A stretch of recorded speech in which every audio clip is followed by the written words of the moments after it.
Akiamuka hata tukutana naye bunguni ataweza kujua hii katiba tukienda nayo binguni kama tumekufa. Nataka hiyo katiba baki kama tunaweza tukaijua. Is it afternoon or morning still? It's coming to afternoon, but yes. Good morning, ladies and gentlemen. Good morning. My name is Walter Trenk Mkinginyi.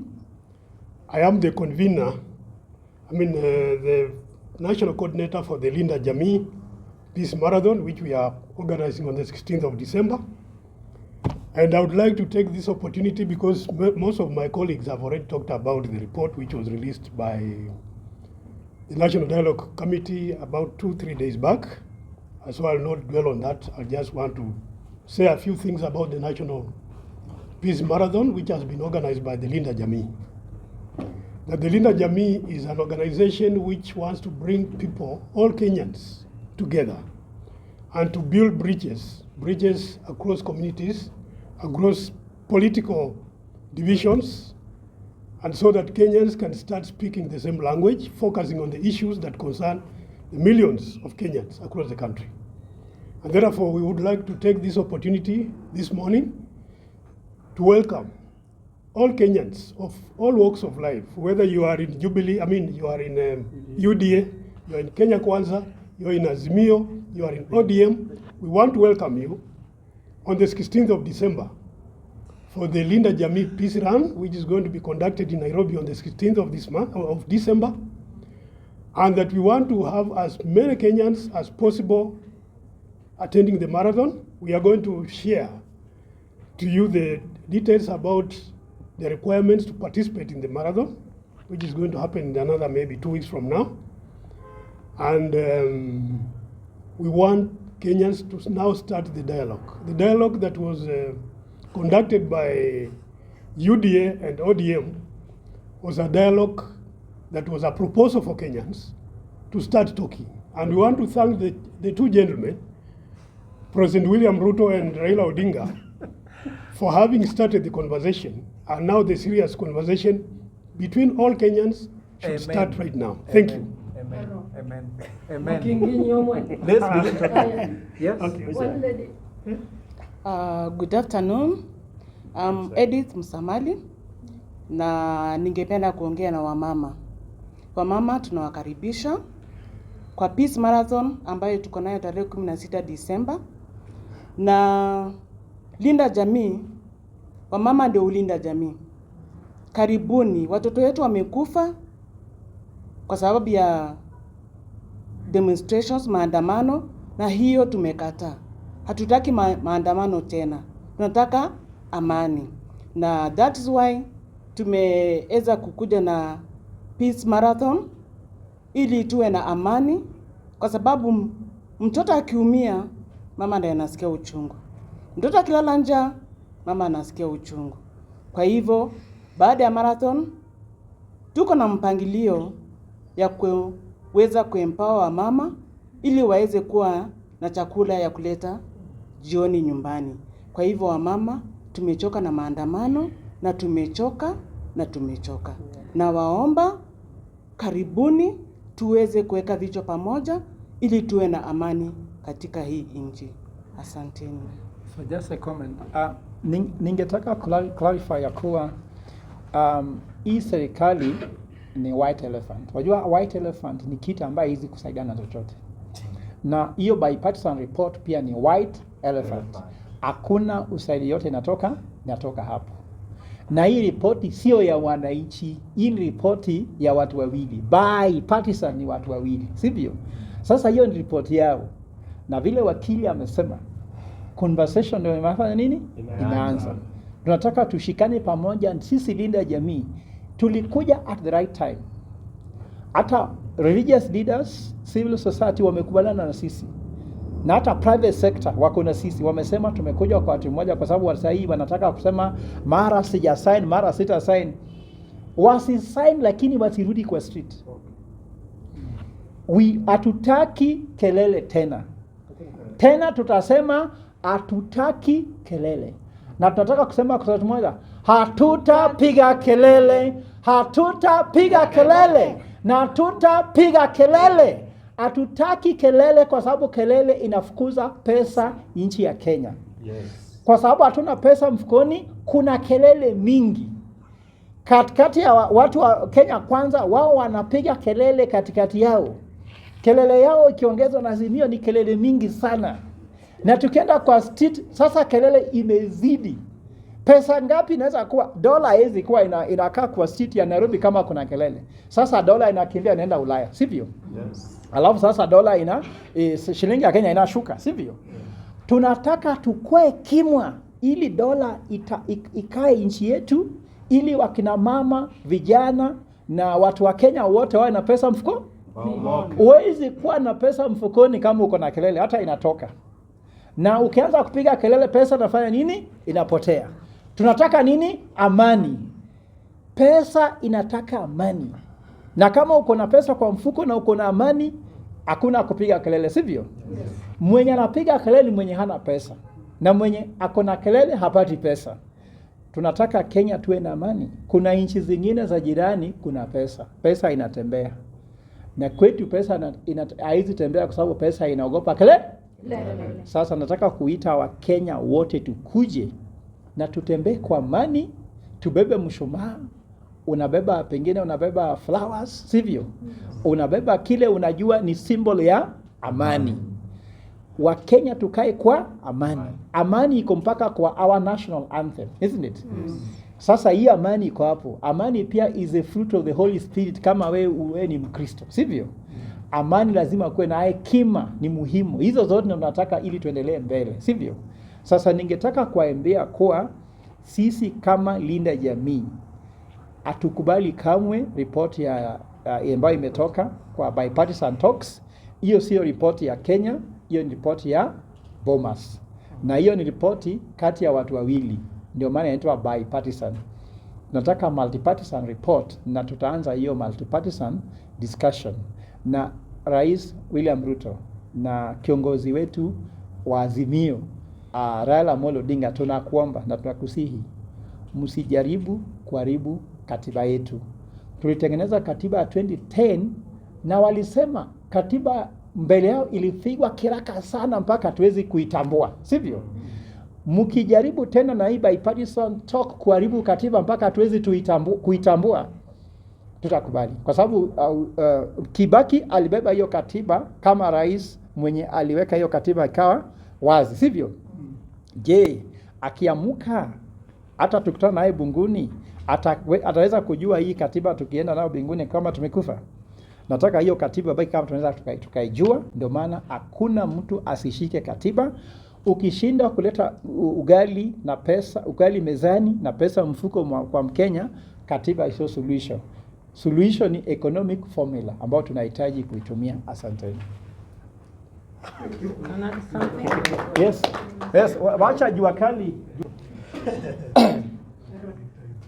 Kwa majina naitwa Nelson Ochieng kutoka kwa Jua Kali Times fraternity. And I would like to say something because what I'm seeing happening is really not making sense by all means. Because when we were doing the election, we were doing it expecting the best. But when the worst came by, we thought maybe the people involved will take a route which will take us at least to where we wanted. Like you see right now, on the ground, as somebody from the ground, maybe you don't know, but I would like to bring for you a report that here on the ground, as people of the Jua Kali fraternity, we have a lot of mental diarrheaing on the ground as a result of the many problems we have.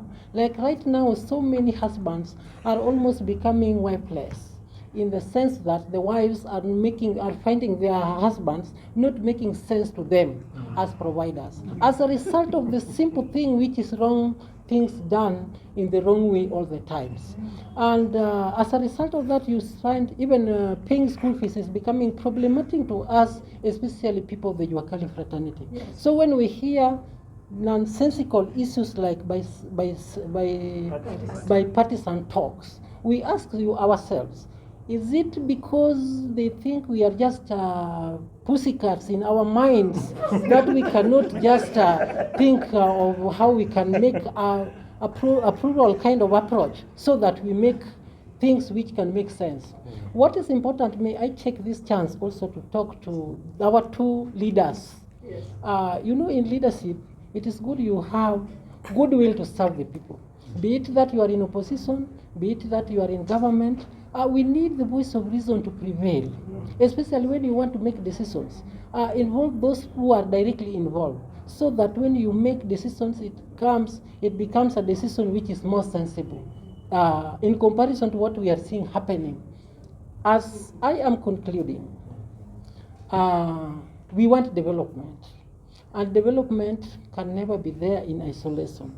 It has to be done in inclusion, so that we get the social development, economic development, and also political development. So as somebody from the Juakali fraternity, have it from me that a lot of mental derailing is happening on the ground, and you should do right things right.